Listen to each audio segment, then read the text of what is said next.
Эта камера фиксирует номер каждого проезжающего автомобиля, а компьютер внутри определяет, является ли тот или иной водитель должником. Если таков выявляется, то данные по рации передаются в ближайший патруль ГАИ.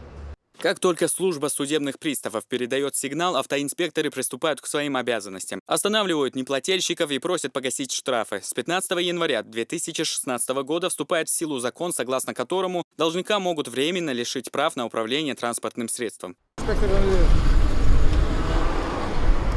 Совместно с приставом задолженность авиатауш, помнишь, Под действие закона попадают неплательщики, задолжавшие более 10 тысяч рублей государству или другим гражданам. Речь идет в том числе и о водителях, накопивших административные штрафы. Указ будет касаться и тех, с кого взыскиваются алименты или средства за причиненный моральный или материальный ущерб. По имеющимся у нас исполнительным документам в производстве службы судебного пристава Чеченской Республики, более 4000 должников могут быть лишены водительских прав, и у них могут быть уже проблемы с передвижением на автомобиле. Поэтому мы сегодня уже работаем над тем, чтобы разъяснять должникам, жителям Чеченской Республики о том, чтобы они вовремя оплатили штрафы. Впрочем, в законе предусмотрены случаи, в которых норма о приостановке водительских прав не будет действовать. Например, это не распространяется на инвалидов и должников, имеющих на иждивении инвалида первой и второй группы. Также запрещено лишать водительских прав тех, кто в этом случае может потерять свой единственный источник дохода, и тех, кто живет в труднодоступной местности и без транспорта не сможет добраться домой. Однако и для них предусмотрены меры воздействия. Это ограничение выезда за пределы страны или, в крайнем случае, арест.